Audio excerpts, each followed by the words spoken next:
Bienvenidos al debate de Fundación Libertad y Desarrollo. Las comisiones de postulación han terminado su labor, han presentado un listado al Congreso de la República y hoy queremos revisar cómo estuvo ese proceso y qué podemos proyectar en las siguientes semanas. Para ello contamos con dos expertos, con dos abogados muy reconocidos. Pablo Hurtado, director ejecutivo de ACIES, y Francisco Quesada, investigador del CIEN y presidente de SEDECOM. A ambos, muchas gracias por acompañarnos. Pablo, quisiera empezar con usted. Este proceso fue accidentado al inicio, tuvo una serie de vicisitudes.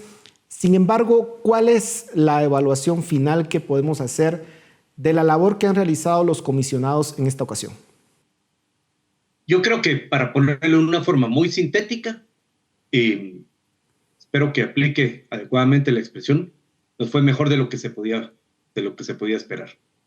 Creo que es un proceso que tiene serios desafíos, que tiene serios retos, pero que muchos de ellos parten de su propio diseño, de la forma como está establecido el mecanismo, el procedimiento y, por supuesto, los otros factores que de una u otra forma inciden negativamente en el normal desenvolvimiento del proceso. Sin embargo, a pesar de ello, la mayoría de comisionados, y si bien como lo indicaba al inicio hubo una serie de vicisitudes, una serie de retos, por ejemplo, la definición de cuál era la sede, cuál iba a ser la sede, tomó un tiempo importante.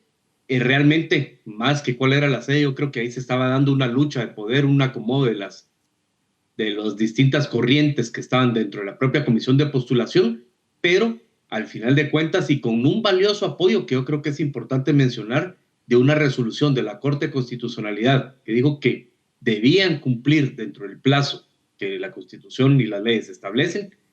Creo que ayudó y motivó, por no decir empujó, a los comisionados a llegar y buscar los acuerdos necesarios, en donde, por supuesto, hay una variedad, es muy variopinta las nóminas, sobre todo la de Corte de Apelaciones, pero creo que dentro de los listados, tanto los 26 de Corte Suprema de Justicia como los 312, hay algunos profesionales idóneos, unos profesionales que pueden garantizar la independencia que se necesita y, por supuesto, quedaron fuera otros muy buenos profesionales y, sobre todo, muy buenos profesionales para los distintos sectores y grupos de interés que los podían considerar de esa manera. Pero, pues en términos generales, con realismo, creo que es un proceso que salió adelante.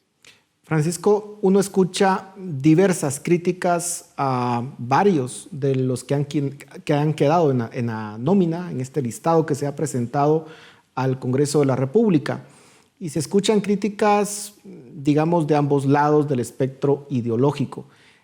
¿Cuál es la calificación que se le puede dar a estas nóminas que fueron presentadas ante el Congreso de la República? ¿Hay materia prima, por decirlo de alguna forma, para que sean escogidas personas pues, que cumplan con un requisito mínimo de honorabilidad y de profesionalismo?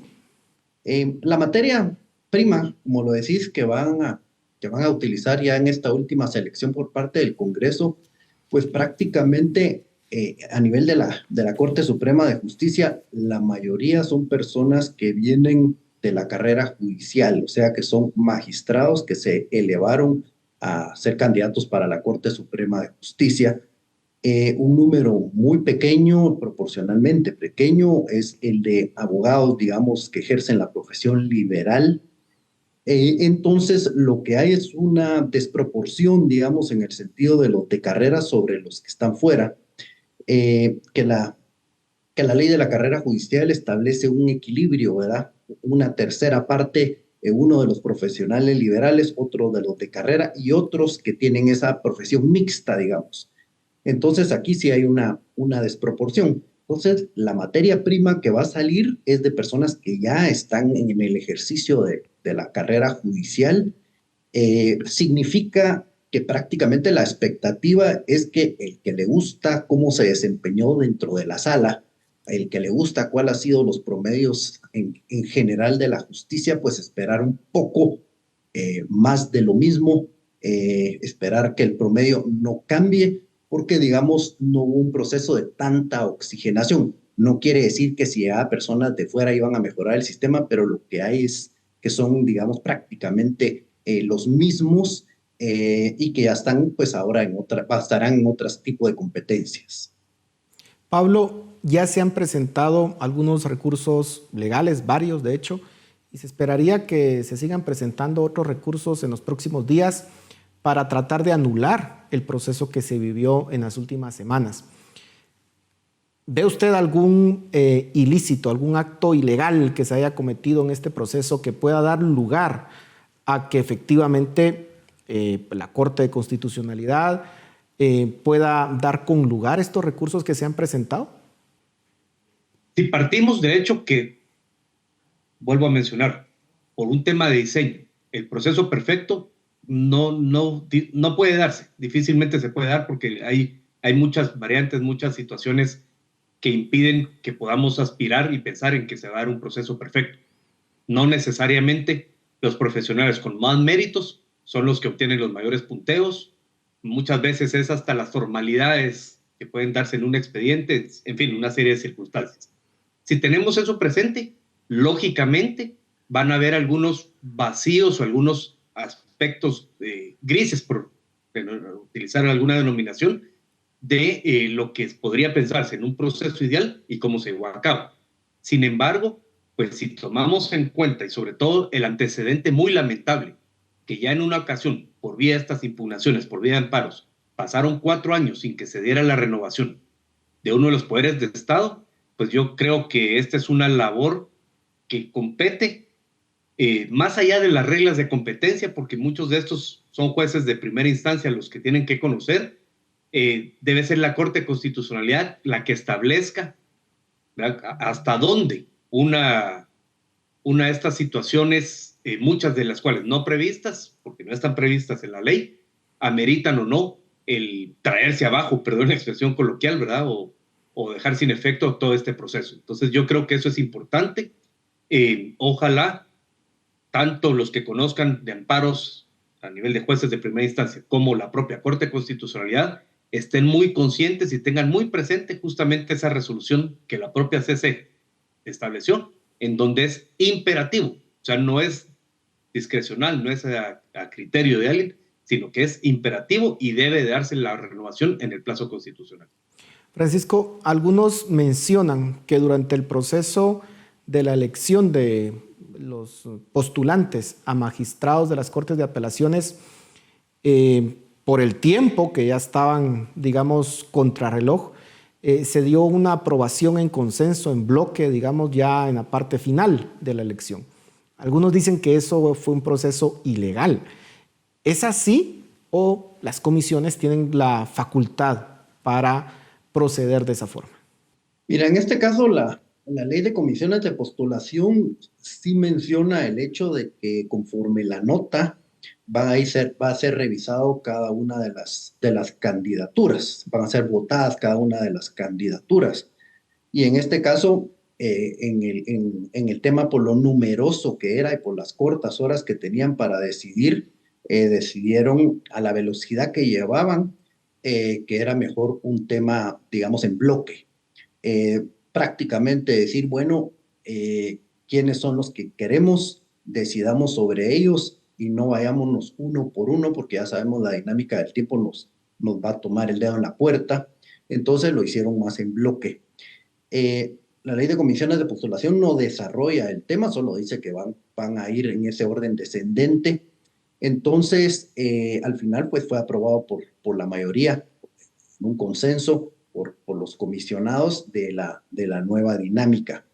Ahora bien, si vamos al tenor literal, podría resultar algún tema que sí ponga a pensar a los juzgadores constitucionales, pero al final, ¿cuál va a ser el resultado? Muy bien, repitámoslo, pero al final van a parar eligiendo a los mismos. Y las comisiones de postulación tenían dentro del cronómetro que les marcó la Corte de Constitucionalidad necesidad de terminar. Entonces este tema, pues, bueno, repitámoslo, pero únicamente va a ser por el ejercicio de hacerlo, porque al final los resultados van a ser exactamente iguales. Entonces, creo que en ese aspecto la Corte a veces se mete en ese tipo de disyuntivas, como fue la anterior magistratura de la Corte de Constitucionalidad, donde tuvo que escoger en ampliar el plazo constitucional o hacer que los que provenían de la carrera fueran evaluados. Y escogió la evaluación, que fue una evaluación simbólica, y sacrificaron el plazo constitucional. Ahora habría que ver cuál valor es el que la Corte de Constitucionalidad va a escoger, y naturalmente una de las mejores garantías que ha habido en este proceso es la inclinación de la Corte a respetar el plazo constitucional, a diferencia de la anterior. ¿Cuál sería el escenario para el país en términos institucionales si se repite el escenario de 2019, donde, pues ya lo mencionaba, efectivamente se retrasa este proceso? La Corte que le correspondía 2014-2019, al final se extendió hasta 2023, casi 9 años. Pablo, ¿es eso deseable? ¿Nos llevaría, digamos, a una crisis institucional? ¿Cuál debería ser la decisión de la Corte de Constitucionalidad? Sí, definitivamente el escenario que se plantea de pensar en otra prórroga nos generaría, para mi criterio, un alto daño a nuestra institucionalidad democrática, porque entonces nos volvemos muy indolentes hacia el hecho de que los poderes de Estado pueden prorrogar, mejor dicho, sus mandatos por resoluciones judiciales, por resoluciones de los tribunales de amparo, y pues hoy es el organismo judicial, como ya sucedió hace 4 años, pero ¿qué impide que mañana no sea el Congreso o que no sea el organismo ejecutivo o la propia Corte de Constitucionalidad? O sea, si no nos aferramos a esos mínimos principios y fundamentos de nuestra institucionalidad democrática, como lo es la alternabilidad y la renovación en los plazos constitucionales, pues cada vez vamos flexibilizando, y son las condiciones más nefastas para las cuales se puede llevar a cabo nuestra vida democrática. Francisco, hace algunas semanas alguien en este mismo espacio decía: lo que ocurrió en 2019 con esa prórroga es casi un golpe constitucional a la Constitución, lo que ocurrió en ese entonces. ¿Coincide con ese análisis? ¿Realmente entraríamos en una crisis muy profunda si la CC, digamos, decidiera repetir todo el proceso? Sí, sería grave. Lamentablemente, en el año 2019 fuimos pocas las voces que condenamos el tema y fuimos categóricos. Pero lo que pasa es que estaba operando la CICIG y su caja de resonancia, donde estuvieron dispuestos a sacrificar el plazo constitucional en primera instancia para que no fuera el Congreso saliente el que los eligiera, sino el entrante, para probar que los nombres que ellos querían que fueran los que fungieran les diera una mejor suerte, y para eso utilizaron herramientas de amparos para ir difiriendo el proceso. Y al final hubo un fallo aberrante de la Corte de Constitucionalidad de una aplicación imposible.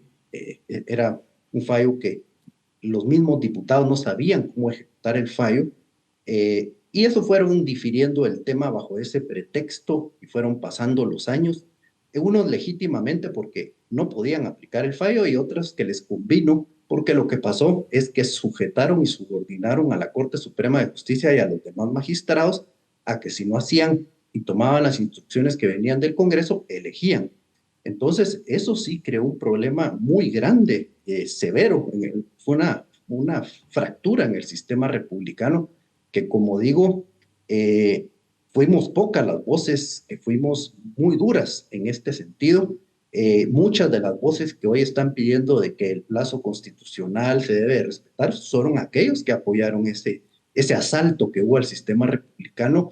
Ojalá que hayan aprendido, porque por supuesto que todos podemos cometer errores, pero que no sea simple y sencillamente una adaptación, que ahora como me conviene sí que haya una alternancia, y ayer como no me convenía que sí se difiriera el plazo constitucional. Pero como bien lo dijo Pablo, es muy delicado que una corte de constitucionalidad sea la primera que viola la Constitución. Entonces sí tiene que haber un antecedente en el sentido de que hay temas inalterables. Y esta corte sí dio esa garantía. Esta corte sí ha sido muy distinta a la anterior, porque en situaciones, digamos, de crisis nacional, sí ha salido a responder y a garantizar aquellos temas que nos han permitido conservar la República. Como digo, a diferencia de los agentes, no eran magistrados los que estaban antes, que hacían lo que un grupo hegemónico les mandaba. Ya se nos está terminando el tiempo, pero rápidamente quisiera preguntarles a ambos, ¿cuál creen que va a ser la dinámica en el Congreso? Porque vemos que ha sido un Congreso bastante volátil, en donde las alianzas pues, no han sido duraderas. ¿Cuál creen que va a ser ese escenario en los próximos días que se va a conocer por parte de los diputados? Paulo. Yo creo que hay que ver en el contexto completo dentro del que el Congreso tiene que tomar sus decisiones. Y definitivamente si hay una claridad en que no hay ningún grupo, ninguna bancada dominante que pueda tomar decisiones por sí. Eso obliga a que se tengan que buscar alianzas, que se tengan que llevar a cabo negociaciones dentro del marco de la legalidad, que eso es importante, pero necesarias.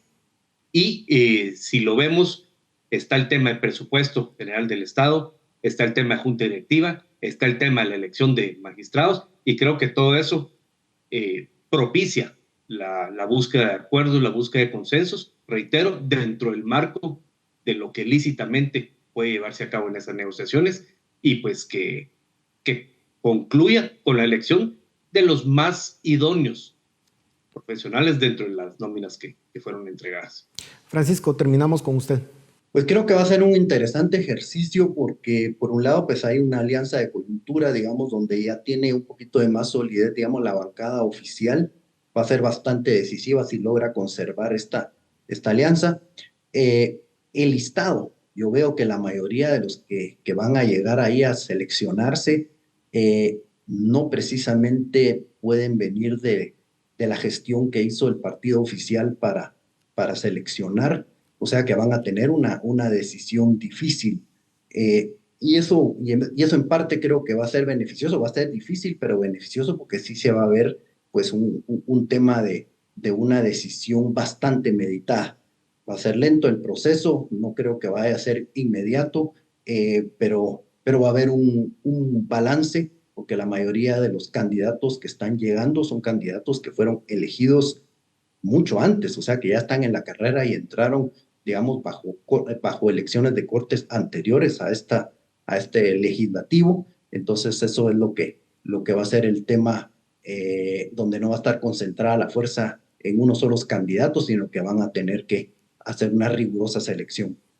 Bueno, se nos ha terminado el tiempo, pero el Congreso y la Corte de Constitucionalidad tienen una labor, un deber enorme con el pueblo de Guatemala para garantizar que efectivamente se cumpla ese plazo constitucional y que el 13 de octubre tengamos una renovación de las Cortes tal como lo establece la Constitución y como lo establece cualquier república democrática. Así que muchas gracias a ustedes por su tiempo. A ustedes en casa, muchas gracias por su atención. Nos vemos la próxima semana.